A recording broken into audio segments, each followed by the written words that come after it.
that mentality shift of being trusting of other people is so critical to running and owning a business, because at the end of the day, you just can't do it all by yourself. Hey folks, welcome back. It's Neil, and I have here, Matt, how long have we known each other? I was just literally going to stop and say, we've known each other for X years, and I can't actually remember. I have to imagine at least 10 years. At least. At this Holy point, crap. yeah. That's like back in the Teespring days, I guess is how we define for t-shirts. And I remember you were working in St. Louis with Budweiser, right? When you were starting up your business. Correct me if I'm wrong. Yep. Yeah, I was a purchasing agent, I believe, when I started all this. Yeah, I remember that. And I remember when you got out of that. That was a big day. Yeah. How long has it been since then now? It's actually been 7 years since 3 days ago. Wow. Oh, no, 4 days ago, because it was Friday the 13th when I left. I didn't realize it. Oh, congrats. Yeah. So, on my last day, my boss is like, it's Friday the 13th, right? I'm like, nope, I didn't. But I'm out of this hellhole, so that makes sense, right? So what is it that you have been up to since then? Like, what's been keeping you busy? Well, a lot of things, I would say. But, really the print on demand is where I kind of found my footing, as you know, right? So the Teespring stuff was just the easiest path at the time. And a lot was changing very rapidly at the time. When I got out of Anheuser-Busch, started in the Shopify journey. Started doing some apparel in several different niches. Found that, focusing on one thing was really the better move, right? So I had all these different stores and I was so, excited and everything after you get on your own. And ultimately I ended up closing all but one store and just went really, really hard at it. I built it up over a 6-year period. And actually exited from that about a year and a half ago, the recording of this. So along the way, I bought a part ownership of a company called Skup, which is my main focus now. I'm a CEO of Skup.net. And what we do is basically build a lot of solutions to help people grow their e-commerce business, right? So I bought in as to get a part of a development team. We started building apps. And what we realized is like, hey, let's just build apps that help me perform better, because if it helps me, the hopes is it would help other people as well. So that led into some trainings and that led into some educational pieces, because let's be honest, I'm a transparent guy as much as I can be.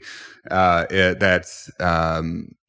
better you are at doing what you're doing, and while you're using our apps, the longer you'll be using our apps and our themes and things like that too, right? So that's it. I'm still in the e-com game. I'm basically one business of a chief marketing officer for a couple of clients, and then the CEO over at Skup as well. So you've been busy. I know you've been busy in life, which is fun. You have been busy building family, which is cool to watch. Congrats on that, which is amazing. How's that changed perspective for you?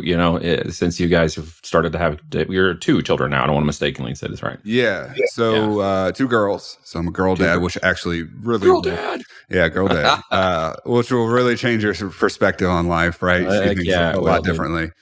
Yeah. But it's been great, man. I mean, I think a mutual friend of ours, Tanner Larson, said, it gets down to like your biology level, right? Like when you have these kids, all of a sudden, they say like back in the day in hunter-gatherer stage, like your biology would just change and you'd be like, all right, I got family to feed for, to protect, and I'm going to go out, I'm going to hunt, I'm going to kill, I'm going to gather things up, I'm going to build, protect. The equivalent of that now is, if you can tap into that, the equivalent of that is like, I got to get to work. Yeah, I got to sit at my desk. Maybe I'm not hunting an animal or whatever, but that's kind of how it's been for me is, I see things 30 years out, which is good business anyway. So I see wedding days and things like that. And how do I build to, build a life from between then and now? And I think that's part of I have an information technology degree from Mizzou. And you always started with the end result in programming, and then you back away and then go forward, right? So that's kind of how I try to take every single day, keep perspective on it. And, to be honest with you, when I sold that company, man, the main reason behind that was, it was a great opportunity and the right timing. But I changed my whole life. I was working way too many hours, and I have hard stops now at 5 o'clock. I go pick up my girl from daycare. And yeah, I'm on my phone here and there, maybe if I have to be, but I'm not at my desk. And I focused on them, and they're only young for so long. So, especially the new one's going to be, she's kind of getting in that 4-month awakening, smiling, I got her to laugh last night. Active. Very cool. Yeah. So, that's the competition is on to see who says daddy mommy now, right? Is that like the push? Get her to say dad first. Yeah. The funny thing is with Joanna, our 2-year-old, is she's been phasing in and out of daddy stage. So like now it was like mommy stage forever. And then I finally had my 3-month period. Then we went back to mommy stage. The cool thing is now is I get started pretty early at work. And she gets, Amanda, my wife, gets the kids ready and goes to daycare, and Joanna will come in here. We have like our own little ritual now, like hugs me, says, "Oh, you working?" And then I'm like, "Yeah, I'm working." And then just, it's the highlight. Yeah, it's always around though. That's what's cool about this, man. And as we're all from Mizzou, you're from Mizzou, we're Mizzou background, both Missouri, I call them Mizzou, but so we're not far. I think we're like 3 hours from each other, ish. Ish. I'm a big city boy, right? And you're the city boy. I'm the hunter gatherer. I'll go. I'm gonna go shoot something today just to get in touch with my manlyhood. There you go. Well, it was a requirement to move out here, right? I had to either shoot off the deck or piss off the deck, one of the two. And if I can get them both, then I'm happy to be in the country. But I did city for a long time. But I know you've developed from owner operator, I would say, into more management, and now management to owner. Yeah. And then I think I'm seeing you now move from owner to CEO role into the a slightly different elevation of mindset and growth. Tell me a little bit more about that, because not everybody understands those levels like we do, and you're coming into that and realizing there's a whole different way to think and approach business as you get from owner operator to actual CEO business, right? Yeah, I think I made a post about this the other day, and I think like the first thing that you have, the first mindset, at least that I had, and it's understandable, right? So you have this date. I had this job. It's super demanding, and I was about to break away from it. And when you do that, like it makes you feel like it's all on you, right? It's all on your shoulders. You have to do everything, and then I think that causes a lot of people, because I help a lot of people that are in the early stages of doing the exact same thing, and it causes you to be really afraid of letting go of certain things, right? And delegating tasks, right? And it takes a little bit of breathing room for you to let go of a couple of things. So I said that, the self-employed is probably that first stage, right? But the entrepreneur would be like that second stage of like, oh, I got to do a million things. That's what I was kind of telling you. Like, oh, I'm moving into like 10 stores, and I'm going to have this business. I'm going to do real estate. I'm going to do, like, I was like, you got to get at least your feet under you in the thing that you left for, the thing that you dedicated your time to. You can start doing stuff eventually. And I'm doing that now, or I have different businesses. But until you switch over into the owner stage, and the CEO would come from that too, right? Where I delegate tasks. Most of my day is just delegating and seeing how things are going, having meetings, recapping with people. Like I have a standing meeting with my sales team every day. We have a standing team with my standing meeting with my call team. All these different people, just to make sure that we're on the right track in the different businesses. If it's weekly, daily, whatever it needs to be, that's most of my time. And then the big moves that like we're switching attribution software. Like I have to be the guy that's overseeing such a move, right? Because that kind of disrupts a lot of things. And then are we going to get into TikTok for ads? Okay, that's kind of a big thing. Let's go. How much we're going to dedicate? Those kinds of things. But then when it comes down to like making videos, or when it comes down, unless you have to be the face, or if it comes down to the running of our ads, like that was all on me originally, and now I have people that handle that for the most part. So that mentality shift of being trusting of other people is so critical to running and owning a business, because at the end of the day, you just can't do it all by yourself, unless you have a very special job. Even then, you probably have like an assistant or something else like that, right? Absolutely, you've got to live by the assistant. And then like, okay, let's be real. Like, don't be doing your legal stuff. Don't be doing your taxes. Don't be doing your so it's not all you. Or bookkeeping. Yeah, exactly. Like it's never, and like that mentality that you have right when you get out of the gate of saying it's all on me. I got to do all this stuff. Yeah. That's a good way to really go gray and stress out and have a panic attack or whatever you want to end up doing. I took a real physical toll that first couple of years. I put on a ton of weight and was just not in a great place. And, it's stressful to release some of that stuff to other people. But then you find out, hey, they might be even better at it than you are, right? And you're bringing people into the team that, like, as long as they align with whatever you're doing, your mission that you're doing. Like at Skup, we're trying to help people change. My partner Devin and I, very similar story. Both came out of the same mastermind in the Teespring days, and we both get a lot of fulfillment out of seeing people have a win. I literally had somebody get their first sale on a call yesterday, and that kind of stuff is like, man, that's so much better to me than, if you make good money and things like that now, but like that kind of stuff can revitalize the business that you're doing and just it is purpose, so right? And when you hear that purpose, it refills your coffers into saying, okay, I'm going to keep going. I'm keep investing into people. Yeah. Everybody gets it backwards, and you're cutting into this really, really smartly. And that is, people want to think technology drives process that finds the right people or manages the right people. And that's actually an inverse relationship, right? Technology exception, managed by exception. You start at the operator, then you move into the documentation, SOP, KPI stage. And then you should be at the owner level, which is just managing and monitoring those KPIs and SOPs. And as you evolve, that is the level of scale in business. Then you can open up other things. You can do other things. You can put other people into trust sections. I think, too, like you said, too many people want to bite off too much goal-oriented, whatever you want to call it, social media clout with their entrepreneurial status, with just doing a bunch of things. Activity, masters productivity, as I like to refer to it. But you've been very smart. And I assume you've had a mentor. I don't know this for a fact, but someone who's helped guide you. I've had several over the years. The last 2 years, actually, another St. Louis guy, Andy Frisella, is the owner of a company it was one of the bigger privately owned companies in Missouri now, which is called First Form. And he owns a ton of other companies as well. But him and Ed Milet are the two mentors that I follow now. Certainly, a special breed. I align with him very well just because my dad was a Marine. So he's kind of on that same kind of terminology, I'll put it that way, that he uses, and just the mindset. And I think that one of the biggest things for me was connecting the dots that my physical and my mental were completely connected.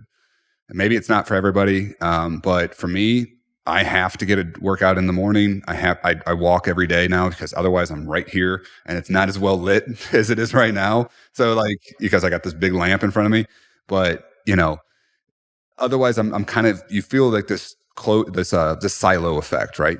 Not even to this day, 10 years into it, how many people really understand what you do for a living, right? When you own it. And it's hard to explain at times. Yeah. So good, like connecting like this on a podcast like this, and a mentor that gets it, or a group or Facebook group that gets it or something like that's critical. So I started doing more and more of that over the last couple of years. But then go back in the day, like Don Wilson's a big, and Tanner Larson were big influences when I was about to leave. There's been a lot along the way. I've tried to take a mindset of constant improvement for the last several years, certainly in the last 2 years since COVID hit, because I otherwise, I'd like, what was I going to do? Because, let's be real for a second. My wife was like number 30 in Missouri to get COVID when it came out 2 years ago. And I was told at the time, the best case scenario was 8 to 10%. Chance of not surviving, and we had just had Joanna, so it was kind of a wake up call at that time, right? Things have changed since then, obviously, but it was right after that video of the guy in China dropping in the street, right? That was about a week after that, so I was freaking out, and I guess it was like a month of being on lockdown before 15 days of slow spread. So that little month window right there, I did a huge amount of, that was part of the reason that I sold the business too, was just knowing that like my time was super valuable. And I just went into this like learning and improving and growing mode over the last 2 years. And it's been, I don't know if that was a part of the question that we were originally asking, but no, that's out there too. So no, it's out there too. That's the fun of this. You know what? We're going to get you on a couch. If you're not crying, what is this phrase? If you're not crying, you're not buying. So at some point, we're going to have you crying on here. Yeah. No, I'm just kidding. But no, it's good. It's purpose. Like you got a chance to refocus and consider what was important. That's my philosophy. As you know, my whole life is geared to have my lifestyle that allows my business, not the business that allows my lifestyle. And I think that's so much about what people get caught up in today. Like, I want to grow this business so I can have this lifestyle. Yeah. And while I hear people say that, and my clients say that, and even people who want to get involved with us, they start to say that, I always work them into the shift of mindset that while you're doing this business, don't forget your life. Don't forget your lifestyle. Don't forget your family. Don't forget your friends. We had a big wake-up call here with one of our good friends and longtime clients, Matt Harward, who had a very big issue with his medical stuff last year. That led him into a time when he kind of did the same thing, exited his business, stopped for a long time, and has kind of refocused his purpose and drive. And we're excited to be, pushing some more direct-to-consumer stuff with him this year as he's gained some focus and time. But it's just one of those things that's hard life lesson. He will explain himself that just like you can push yourself to the max and go gray and literally run yourself into a physical wall. But that's not like, what badge of honor is that at the end of the day, right? Yeah. And what you'll come to find too is that a lot of those guys that do that, not everybody, a lot of those guys that grind 24/7, and this is me 2 years ago, is that a lot of that grind is actually wasted time.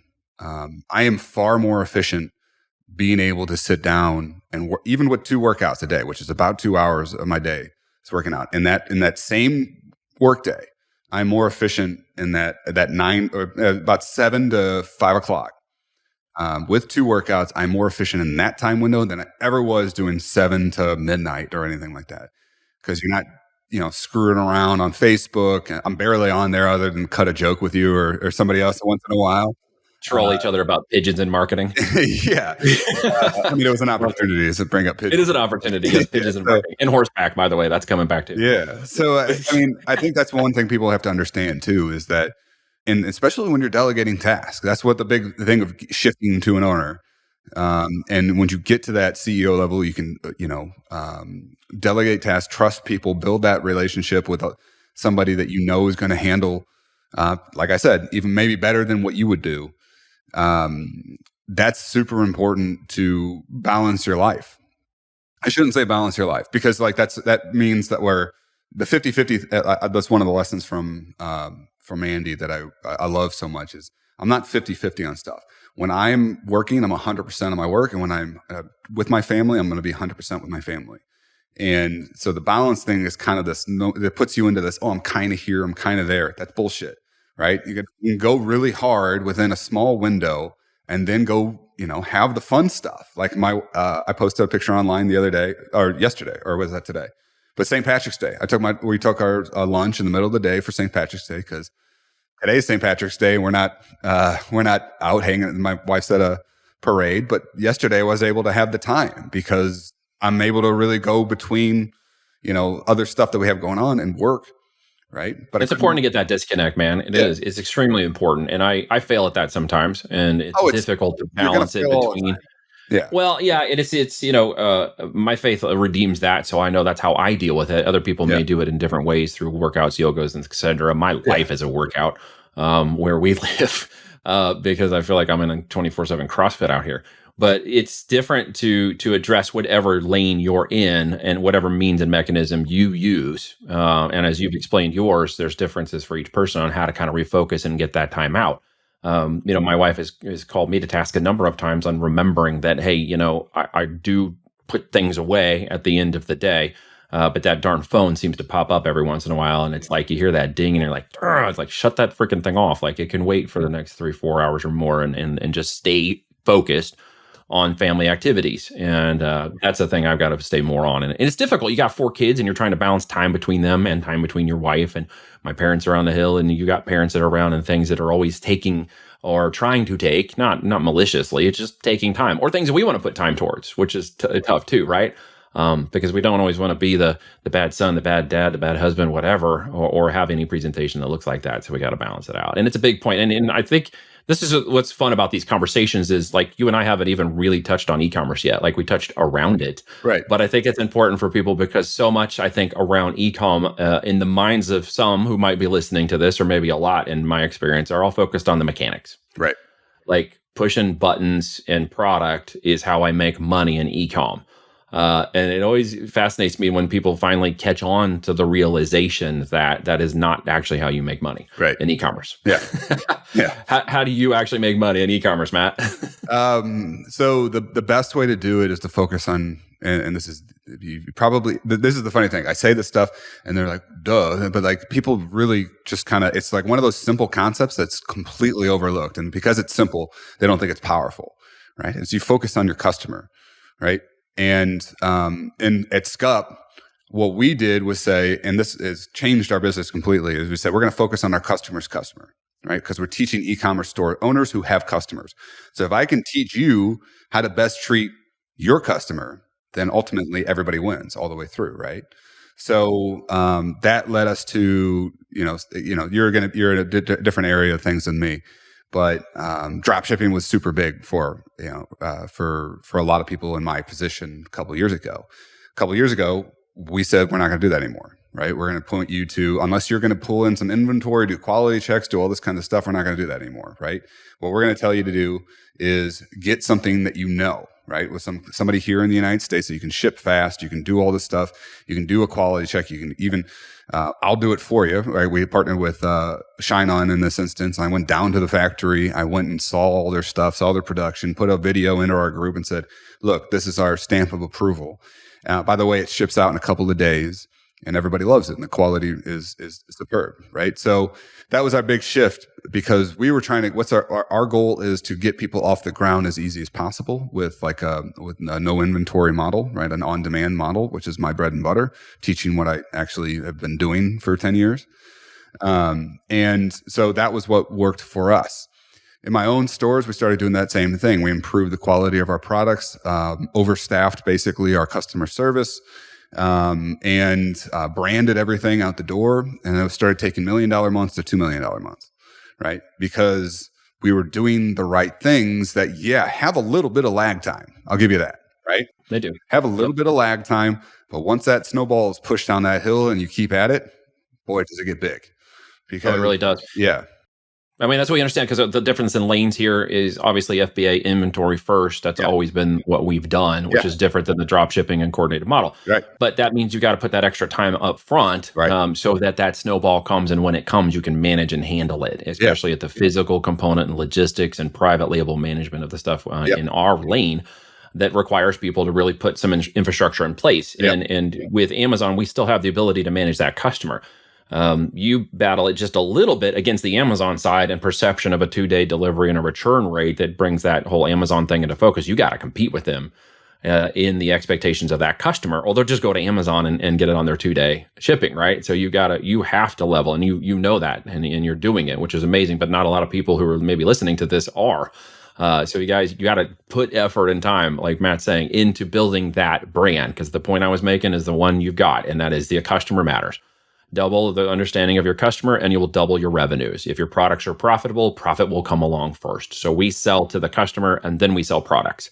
So we serve first. And that's one of the biggest differences and why I wanted Matt to come on here is because I know he is someone that lives that, breathes that, and works in his business.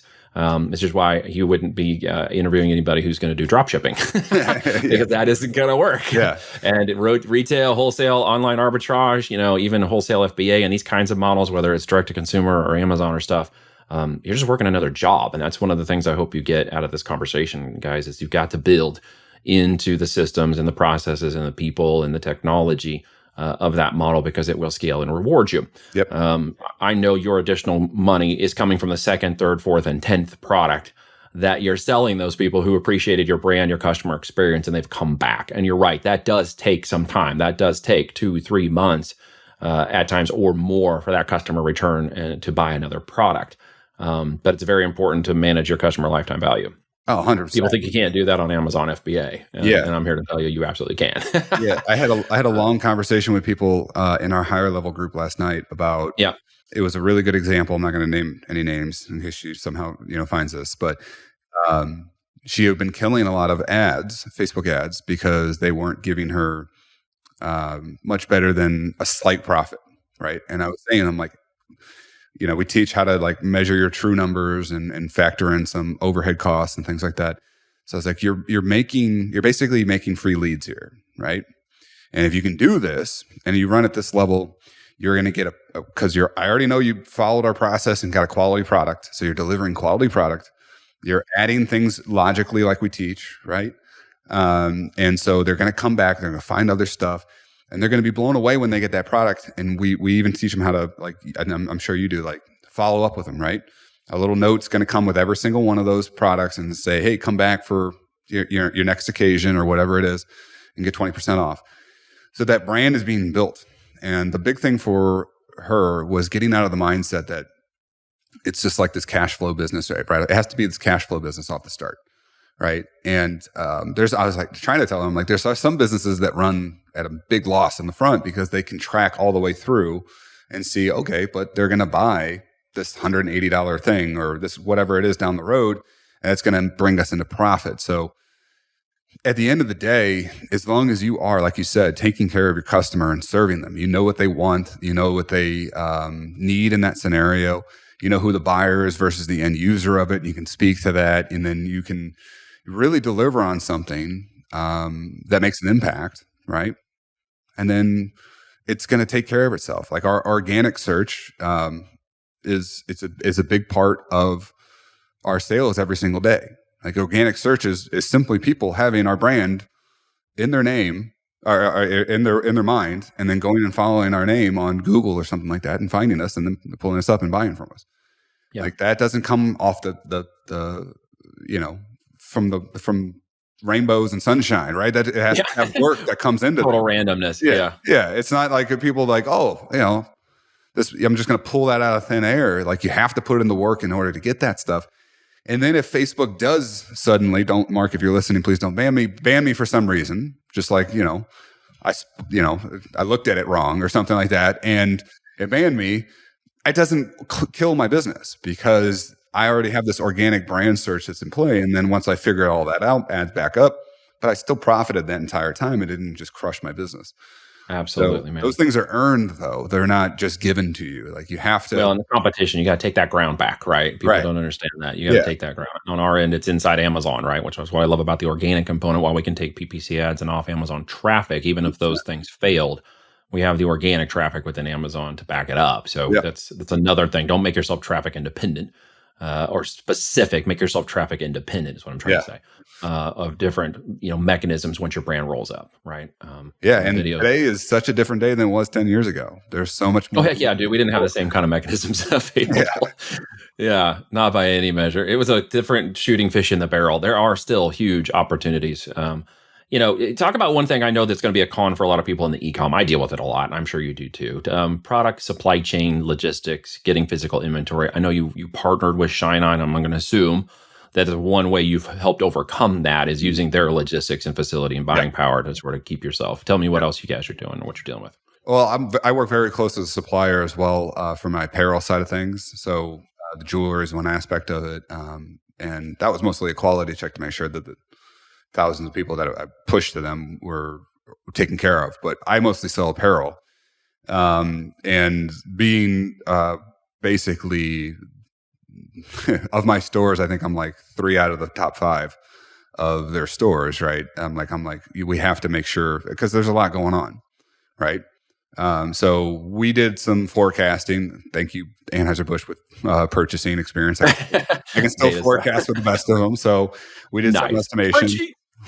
So we did some, at the end of the day, if you use the on-demand model, and then if you follow Neil, you got to do this yourself, obviously, and he's probably showing you exactly how to do this, but you got to take on a little bit more of an understanding that things might be a little crazier this year, or this, something might happen. Like they might have this China port shut down again with rising COVID cases. So we took some aggressive stances, and we bought in some inventory, just knowing, and our best sellers.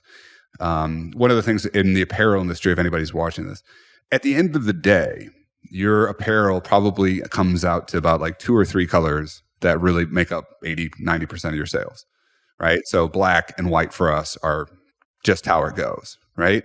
So, and then hats are black and, white, black, I think. So We're pretty simple people at the end of the day, aren't we? I mean, black. I mean, if it was just down to black, I was just like, just buy all the black shirts you can, right? I was like, and I'll be fine, and I'll just be a black because that's what people want the majority of the time anyway. I mean, they still buy black and white cars as the top selling car. Yeah. Right? So, at the end of the day, I just took all my numbers and said, all right, here's the core products, is what we call it, core products. Yeah. So we bought as much of that as we could off of reinvesting into the company, right? At our level, That's what we need to do.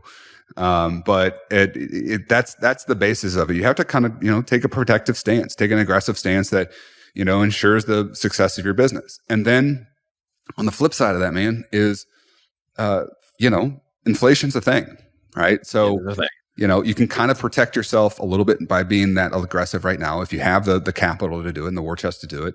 But also, be transparent with your customers, right? As much as you possibly can. For us, like, we had to raise some prices recently because the prices were getting raised. And we passed it along to everybody, and they were cool with it because you know what? People want transparent, again, taking care of your customer. They want to be transparent versus like forced or lied to, right? You can see that in some other things right now that people aren't liking being, steered one way when they know something different, right? So what you can do is just be simply transparent. Like, look, we're trying to protect. We have 200 people that rely on us in America, that rely on us to help do what we're doing every single day to keep working and operating, so they have a job and they have families to feed, and we explained it, and it's a modest price increase, but it was a price increase that had to be done. So that's your opportunity as a business person too, and a lot of people are going to be savvy, and there's going to be people, of course, who can't help, who just don't understand raising prices, even in an inflationary state. Yeah. But as I tell people, and I'm sure you agree, inventory is just an asset like real estate, gold, silver, guns, whatever else you're going to invest in that's not cash. That has a physical aspect to it with a resellable or valuable increase on its bottom line is a good hedge against inflation. Sure. Inventory is one of those. Yeah. Inventory will go up, prices will raise, supply chains can change, but market will continue to need products even if prices go up. Hopefully we don't go to a hyperinflation stage. That would suck. And hopefully it wouldn't pivot off and go into a depression either, because that would also suck. Hopefully we just come right on back down to some moderate level and we see some things right size. But yeah, the pros and cons are always important to bring in transparency, and shipping and supply chain and logistics is one of those that can look like a con to a lot of people who might want to get involved or just want to get started or are in some building phase of this e-commerce model. But you got to remember, we're talking about inverting mindsets. We've had like 3 points during this talk where we've tried to invert people on their mindset and the way they think about things. The opportunity to have assets like physical inventory and to be in the market and be very smart about deploying that capital correctly into products have data and proven metrics, is to know you're going to outrun your competition. You don't necessarily even have to organically rank them or outdo them on paid traffic mechanisms, but as long as you're out there, you're going to find many of them falling out. And we witnessed that last year quite a bit in the Amazon market when sales and organic boosts just kept this little plateau and they'd hit and then they kind of take up again. And it was like, well, what's happening? It's like, well, we're losing competitors. Right. They're falling out of the market. Yeah.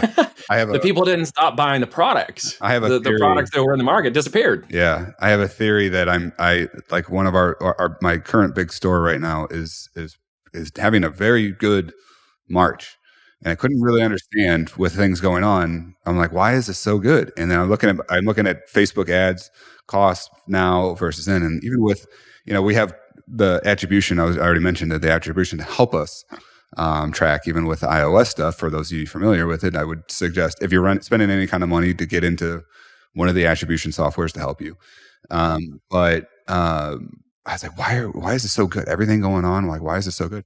I think it's because a lot of people are falling off. I agree. We're seeing it because we're in an organic market, which doesn't require paid traffic, although we do it inside of Amazon, but it still registers as an organic trending of the traffic. And of course, we have a little bit easier visibility on our side to see our competition in the market and see, because it's more public facing, it's more visible, which is also a challenge for us versus maybe more direct to consumer marketing, who you don't always see and you don't always understand the other market opportunities. Whereas Amazon, it's laid out on the line. Like, you got a good product, you don't want to get screwed on your reviews, you're going to see your competition. They literally are disappearing. They're just not in the search results anymore. And they're stocking out of inventory. And so all of a sudden it shifts, and it's like on a weekly basis, things are just shifting, and we're seeing visibly from our lane that's occurring. Yeah, it's So amazing. that's how I have a little bit more insight into watching that occur. Yeah, And if they're out there marketing in the direct to consumer world on any, you're not going to see their ads anymore. right. You're not going to see their product anymore. Yeah, I don't spend enough time on the customer side of Facebook, but or I guess I don't know if that's the right way to say it. That's why you have a good attitude. technically If the you customer did, you would Yeah. you'd be in a really So the free side of Facebook, I'll put it that way. yeah. Don't do that. But it's I know TikTok's taking up market share and stuff like that, and I'm trying. We're getting into that too, but Facebook, I think, is literally having an issue of people who are falling off too, just because of current state and the things. And a lot of people are inventory too, right? On the Facebook side of things, there's not a lot of people that operate in my space where I'm just simply at any moment in time, I could just shut my attic off and I don't have any inventory. Like that's Or they don't understand that rising cost or the opportunity, like your Right. person you mentioned a minute ago, who might have a product that's just break even or just a few dollars in Yeah. profit on the lead in, and they're like, "Well, I can't live off of that," so they shut the whole thing down. that's crazy to me. Yeah, and Right, it's so the that's a mentality you knowledge. have to learn, right? Yeah, it just Yeah, one of the best things I ever did on that company that I sold, and the reason I don't say this is just transparency, right? I'm legally not able to say it on stuff like this. So if they know, we'll edit this out. But yeah, they know they gave me a lot of money to be like, hey, you have a lot of followers and Yeah. you get on things and talk about your business, so we're not going to let you do that if. yeah, keep your mouth shut, buddy. Yeah, so I was like, okay. I saw the number. I'm like, okay, fine, that's cool. But basically, one of the best things I ever did was simply breaking even and brand building for an entire year. This That's was something. 2019, Wow. and I didn't need the income. We were in a great spot, and I was really, really tired of kind of being the same level every month. I was hitting in the 150 to 200 ish every month, and I was just like, I'm really, really tired of doing this. I took all of the data and said, okay, 80% of my sales comes from 20% of my product. It was almost spot on 80-20 rule. It's crazy. So 80% of my sales came from 20 product. I eliminated the 80% that were driving the 20% of sales. I did the same thing because it was this big, broad general store because everybody wanted to be a big, general store at the time. Yeah. Took all that stuff, limited it down to, it was still really big, but it was just very, very scope. The scope was defined, right? Big in terms of people, but the scope was defined. And that almost instantaneously took that business from 200 to about 500. I was like, well, how could I? Because it was just, it was easier for people to navigate. It was the problem is the people that come from my space want to be Amazon. And one of the things I figured out a long time ago is that I'm not going to be fucking Amazon. Excuse my French. No, you're not a $1 trillion firm. Like, I'm not going to even. I don't even compete. I try to differentiate myself, and I give my customers reasons to shop from me that are worth waiting more than the 2 days, which in St. Louis now is the same day. If we were doing this in the morning, and I could probably order something if we were doing this in the morning, depending on what it is. There's a thing in Fenton here, if you know where Fenton is. I do. 15 minutes from me. I get stuff delivered the same day. And I'm like, whoa, and then I've come to find out it's some big new facility in there. So I was like, once that happened, I'm like, okay, I need to really work hard on differentiating myself. That's where the customer service and all that stuff.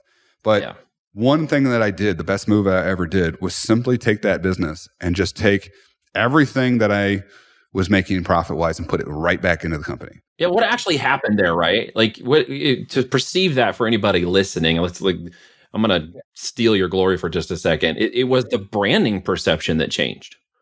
Because all of a sudden people thought, wow, they're focused. It's like, how would I explain it? It's kind of like Elon Musk selling Teslas, and you go and you're wanting to buy a Tesla, but then over here they're selling a Volkswagen. And it's like, what? Why is there a Volkswagen in the Tesla shop, right? It's like suddenly your brand perception changes to the value of what it is you're actually getting. Yeah. I compare it a lot to like a boutique here in St. Louis. The retail stores that are crushing it here in St. Louis, super focused. You go in there, it's probably a little higher priced, but you know what? I'm having a good customer experience. I'm finding what I want. I came in there with purpose, and I'm finding more than I originally thought, right? So my AOV went up. So on average, my customers are buying about 2 items. During peak seasons, I'll be about 2.5. That is in itself, you want to talk about running Facebook ads, that in itself is a game changer, right? Because everybody else, with few exceptions, still stuck on trying to sell that one item. I'm over here selling 2.5, right? So that gives me more room to run. The search bar is 40 to 45% of my sales come through the search bar in some capacity, meaning the product that I led them in on isn't almost exactly what they want. So they search and they find it and they go. So if you have a general store trying to be Amazon, a bunch of stuff's going to pop up, right? If I just type in, it doesn't say like baseball. If I was going to type in BA, what else comes up under there? There could be tons of stuff. There could be tons of different items. Or is it just baseball, right? And I'm looking for baseball stuff. That's a good reminder for focus. I got that other store we talked about the other day. I need to go in and kill everything on it. You reminded me I need to go in and torch half of the stuff in there. Yeah, and just focused everything down. Yep. And then what did I end up doing? I spent probably over 6 figures, multiple 6 figures on just conversion rate optimization like crazy. Speed, conversion rate optimization, just building out customer experience surveys, just countless amounts of learning lessons and split tests and things like that. Not to mention branding everything, improving the quality, taking risks. I took a risk to try to make stuff here in America that I was getting from overseas. That hurt really bad because that did not work out, unfortunately. That led me but the learning lesson of that led me to who I currently have as a supplier. And he, with more experience, was able to do some things for me. And so that those moves took the 250 to 500 to the 500 to $1 million. And then just the room that I got to run, and the branding and everything started taking off. That's when we started touching 2 million and everything like that. So, and the 20 and the 21. But if you're making the moves for now, and I can understand, trust me, I've been my very first home. I was overextended. I was in a pinch. My wife helped me. The girlfriend at the time had to help me pay my taxes 1 year because I had overextended myself chasing a dream. I've been there. I know it sucks. Paycheck coming in, everything going out.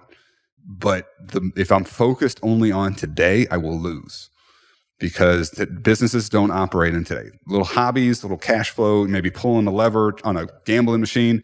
Yeah, that operates in today. Businesses operate 6, 12, 5, 10 years out. So you have to have that perspective in play. And every move should be going 6 months, 12 months out, not just right now, because you're going to miss so much. You're going to turn off break-even ads when you do that kind of stuff. You're going to be like, I don't know if I want to have inventory right now when, Christmas is 6 months out. Probably should get some inventory rolling, I would imagine.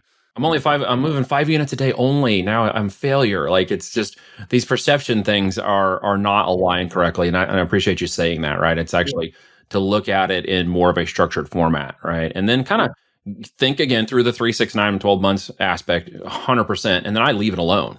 Like, I step away from it because what ends up happening is if you're not careful, if you do that exercise, and I'm not saying you said this, but in my perspective, if you do that exercise and then focus too much on it, you will screw up today and tomorrow's activities. Yeah, no, just you will be so big picture minded that you do nothing. No, I'm not saying you said this or what you said was wrong. 100%. Yeah, we do the same thing. I mean, everything needs to look at a 12-month run rate and then back it into a quarterly expectation, and then down to a monthly, and then down to a daily. Like you said, you start with the end in mind and work your way backwards. Exactly. To build something that will grow up now, cash flow, and then be worth something in the end, like 24, 36 months out, which you are a very good representation of that. Yeah. And it's a really good lesson for people who hopefully are paying attention to the details of this right now, because you're getting schooled by Matt today. Yeah.